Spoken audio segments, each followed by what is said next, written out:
Let's get back to President Trump's agenda. National security meeting scheduled today and will for the next 3 days on Iran. He has indicated again yesterday we heard from Caroline Leavitt that he will make a decision within the next 2 weeks. Pleased to have right now CPAC Chairman Matt Schlapp joining us today, and also Nan Hayworth, former New York Congresswoman, also board member of the Independent Women's Forum.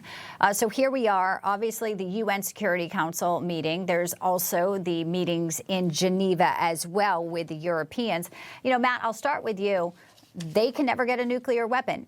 That is President Trump's stance. I'm not sure if diplomacy is still the way Iran sees it, or if this is a stalling tactic here, because there's conflicting reports out of Reuters saying they'll discuss the program, but not while they're under attack by Israel. Your take on where we are right now today, this Friday? Look, I think the world has greatly changed. I really don't think the UN's going to have any impact on this. Matter of fact, the UN is complicit in working with John Kerry and Barack Obama and Joe Biden to flush the regime in Iran, which is a terrorist, extremist regime, with funds. They gave released funds from United States banks on multiple occasions, and the UN is complicit in all of this. So I think the Iran-friendly governments think that they're going to be able to do something here. I think what's happened in the age of MAGA and the age of this political resurrection of Donald Trump is this is going to come down to Bibi Netanyahu, Donald Trump,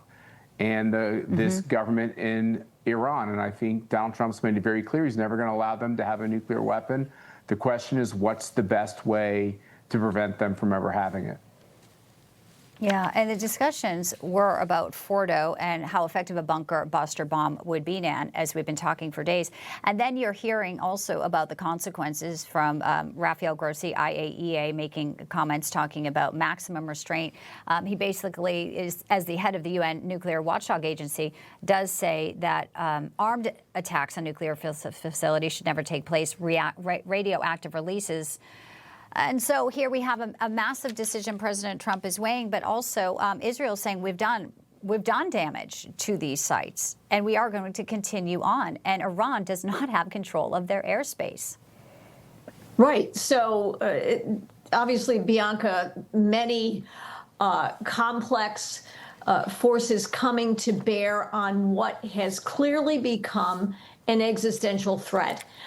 Israel would not have undertaken this clearly very high-risk effort, and I am certain that they knew the risks going in to their civilian population, had they not been absolutely certain that Iran is on the verge of having a workable bomb, not just the uranium, but also, of course, what's needed for detonation, what is needed for the missiles to get the bombs to the sites they want to target. President Trump is taking a very judicious approach. He is emphasizing that through his words and actions, he is not seeking regime change in Iran, but he is determined to partner with Israel to the extent that we need to eliminate this existential threat. Clearly, Fordow is the challenge.